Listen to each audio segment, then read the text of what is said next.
বিসমিল্লাহির রহমানির রহিম। ছোট হামিদপুর কবরস্থান মাদ্রাসা এবং ইতিমখানা কর্তৃক আয়োজিত আজকের এই ধর্মীয় মাহফিলের সম্মানীয় সভাপতি আমাদের মাঝে উপস্থিত রয়েছেন। আজকের অনুষ্ঠানের যিনি প্রধান অতিথি হিসাবে আসন অলঙ্কৃত করেছেন, আপনার আমার সকলের সুপরিচিত আমাদের কাকরাজানের একজন গর্বিত সন্তান, যার নিজের মেধা এবং শ্রম দিয়ে সখীপুর নয় সারা বাংলাদেশে একজন প্রতিষ্ঠিত ব্যবসায়ী হিসেবে নিজেকে প্রতিষ্ঠা করেছেন। আমাদের সেই কাকরাজান নোয়ালিচালার হবি মেম্বার সাহেবের সুযোগ্য সন্তান ফয়সাল ওভারসিজ বনানী ঢাকার যিনি প্রতিষ্ঠাতা এবং চেয়ারম্যান, গত নির্বাচনে উপজেলা পরিষদে নির্বাচন করে সখীপুরের প্রত্যন্ত অঞ্চলে যার পদস্পর্শ আমরা লক্ষ্য করেছি, যার বিগত দিন থেকেই যিনি তার নিজের অর্থ বিভিন্ন সভা সমিতি মসজিদ মাদ্রাসায় অকপটে দান করেছেন, আমাদের সেই প্রিয় ব্যক্তিত্ব এবং আগামী দিনে রাষ্ট্র পরিচালনার যে দায়িত্ব নিতে যাচ্ছে আমাদের জাতীয়তাবাদী দল বিএনপির আমাদের সখীপুর বাসাইলের যিনি নমিনি অ্যাডভোকেট আহমেদ আজম খানের একজন বিশ্বস্ত সহচর, বিশ্বস্ত সৈনিক, আমার অত্যন্ত প্রিয় মানুষ জনাব আলহাজ ফারুক সাহেব আমাদের মাঝে উপস্থিত রয়েছেন।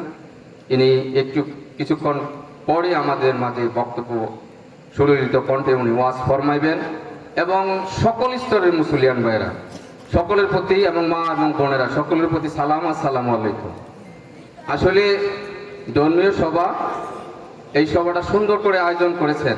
আমি সখীপুরের বিভিন্ন এলাকায় আমি সবাই গিয়েছি, ফারুক ভাই আমি, তবে আজকের যে আলোকসজ্জা এবং সাজ সরঞ্জাম এবং বেশ আমার কাছে একটা ব্যতিক্রম ধর্মী সভা মনে হচ্ছে।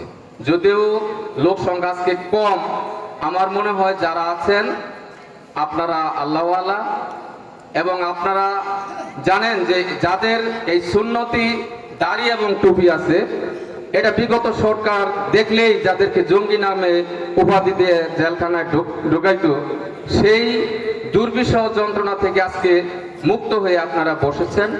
এজন্য আল্লাহর কাছে হাজারবার আমরা শুকরিয়া আদায় করি এবং আমরা এই প্রতিজ্ঞা করি এই জালেম অত্যাচারী এবং এই বেদিনের দুশ্মন আমাদের বাংলাদেশের মাটিতে যাতে ফিরে না আসতে পারে, এই প্রতিজ্ঞা আমরা করবো না ভাইরা।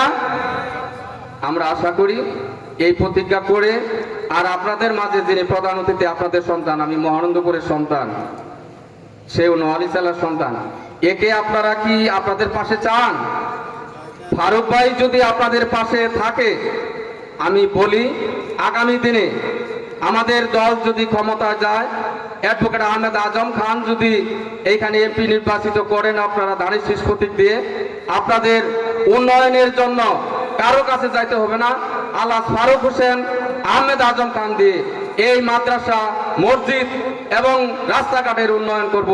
এজন্য যদি আপনারা মনে করেন আপনাদের সন্তানকে সে কোনোদিন কারোর সাথে অন্যায় করেছে, খারাপ আচরণ করেছে, আমি কোনোদিন করেছি, আমি বহুদিন ধরে রাজনীতি করি, এই ইউনিয়নে আমি ছাত্র দলের প্রতিষ্ঠাতা সভাপতি, আমি এইখানে বিএনপি প্রতিষ্ঠা করেছি এই কাকরাজানের মাটিতে।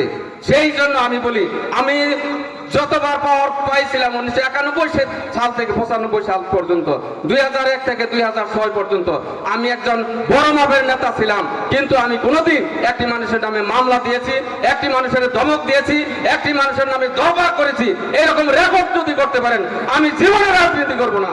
তাই বলতে চাই, আজকে যারা অন্যায় এবং জুলুমের সাথে সম্পৃক্ত ছিল তারা হারিয়ে যাবে এবং আজকে আমাদের এই নেতার দুঃসময়ে যদি আপনারা পাশে থাকেন, এটাকে স্মরণীয় হয়ে থাকবে।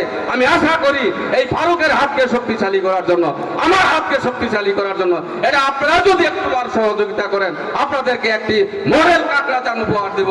এই কথা ব্যক্ত করে আহমেদ আজম খানের জন্য দোয়া আছে, দানের শীষের মার্কায় পড়ছে আমার কথা শেষ করছি। সকলকে ধন্যবাদ, আসসালামু আলাইকুম।